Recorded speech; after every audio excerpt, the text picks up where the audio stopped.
Praise the Lord. தேவனுக்கு மகிமை உண்டாவதாக. ஆண்டவரும் இரட்சகருமாய் இருக்கிற இயேசு கிறிஸ்துவின் இணையற்ற நாமத்தினாலே இந்த காலவெளியில் உங்கள் யாவரையும் நான் வாழ்த்துகிறேன். இந்த நாளுக்கான தேவனுடைய வார்த்தை மீகா 5வது அதிகாரம் 9வது வசனம். உன்னுடைய கை உன் விரோதிகளின் மேல் உயரும், உன் சத்துருக்கள் எல்லாரும் சங்கரிக்கப்படுவார்கள். என கண்பானவர்களே, கர்த்தருடைய வார்த்தையை கவனியுங்கள். இன்றைக்கு கர்த்தர் உங்களுடைய கரத்தை உயர்த்த போகிறார். உங்களுடைய கரம் யார் மேல் உயர்த்தப்பட போகுது தெரியுமா? உங்களுக்கு விரோதமாய் செயல்படுகிற, உங்களுக்கு விரோதமாய் எழும்புகிற, உங்களை பகைக்கிற பகைஞனின் மேல், சத்துருவின் மேல் கர்த்தர் உங்களுடைய கரங்களை உயர்த்த போகிறார். Praise the Lord. அநேக நெருக்கத்தின் வழியாய் கடந்து வந்து கொண்டிருக்கிற உங்களுடைய வாழ்க்கையில் சத்ருவினால் வருகிற எல்லா போராட்டத்திற்கும் இன்றைக்கு ஒரு முடிவு உண்டாக போகிறது.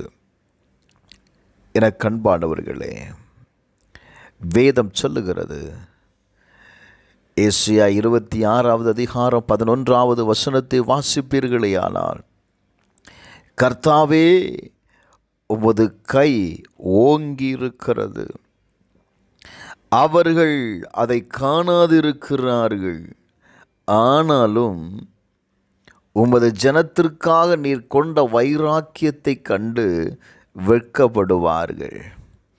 அக்கினி உம்முடைய சத்துருக்களை பட்சிக்கும். என கண்பானவர்களே, கர்த்தருடைய கரம் ஓங்கியிருக்கிறது. உங்களுக்கு விரோதமாய் எழும்புகிற எல்லா சத்துருக்களும் வெட்கப்பட்டு போகிறார்கள். வேதம் சொல்லுகிறது, அக்கினி அவருடைய சத்துருக்களை பட்சிக்குமா. சங்கீதம் 21:8 வாசித்து பாருங்கள். தாவீது சொல்லுகிறான், உமது கை உமது சத்துருக்கள் எல்லாரையும் எட்டி பிடிக்கும், உமது வலதுகரம் உம்மை பகுக்கிறவர்களை என்ன செய்யும்? கண்டுபிடிக்கும். இந்த கால வேளையில் உங்களுடைய சத்துருக்கள் எல்லாரையும் அவருடைய கரம் எட்டி பிடிக்க போகிறது. அந்த கரம் உங்களுக்கு முன்பாக இனி எழுந்து நிற்காது. காரணம், கர்த்தருடைய புயம், கர்த்தருடைய கரம் ஓங்கி இருக்கிறது. ஹல்லேலூயா. அது என்ன செய்கிறது? அவங்களுடைய கரங்களை எட்டி பிடிக்கிறது மாத்திரமல்ல, தூர இடத்தில் இருக்கிற உங்களை பகைக்கிறவர்களையும் அது கண்டுபிடிக்குமா. இந்த கால வேளையில் கர்த்தருடைய வார்த்தையை கவனியுங்கள். Praise the Lord. ஏசாயா 33:10 வாசிக்கும்போது,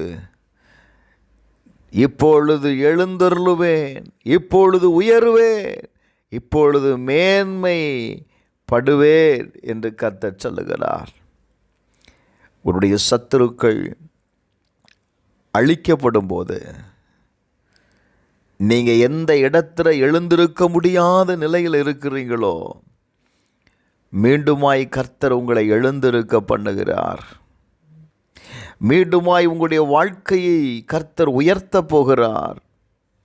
மீண்டுமாய் நீங்கள் மேன்மை அடைய போகிறீர்கள்.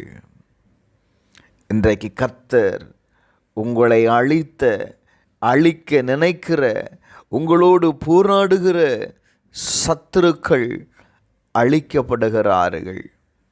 எங்க வேதத்தை வாசிக்கும் போது ஏசாயா 37வது அதிகாரம் 36வது வசனத்தை வாசிப்பீர்களேயானால், அப்பொழுது கர்த்தருடைய தூதன் புறப்பட்டு அசிரியரின் பாளத்தில் 109,000 பேரை சங்கரித்தான். அதிகாலமே எழுந்திருக்கும் போது இதோ அவர்கள் எல்லாரும் செத்த பிரேதங்களாய் கிடந்தார்கள். எனக்கு அன்பானவர்களே, இந்த கால வேளையில் கர்த்தருடைய தூதன் உங்களுடைய பாளையத்தில் இறங்குகிறான். அவன் இறங்கும் பொழுது உங்களுக்கு விரோதமாய் எழும்பி நிற்கிற சத்துரு சங்கரிக்கப்படுகிறான். உங்களோடு போராடின சத்துரு சங்கரிக்கப்படுகிறான். இந்த கால வேளையில் கர்த்தருடைய தூதன் உங்களுக்கு விரோதமாய் எழும்புகிற எல்லா சத்துருக்களையும் அழிக்க போகிறான், சங்கரிக்க போகிறான். இன்றைக்கு கர்த்தர் உங்களுக்கு ஆதரவாய் இருக்கிறதை நீங்கள் பார்க்க போகிறீர்கள். செபிப்போமா? பரலோக பிதாவே, இயேசுவின் நாமத்தினால இந்த கால வேளையில் ஆண்டவரே, உங்கள் ஆளுகைக்குள்ள ஒப்பு கொடுக்கிற ஒவ்வொருடைய பாளையத்திற்குள்ளேயும் கர்த்தருடைய தூதன் இறங்குவானாக. அவனுடைய எல்லா சத்துருடைய கிரியைகளும் ஆண்டவரே, போராட்டங்களும் அழிந்து போகட்டும்பா.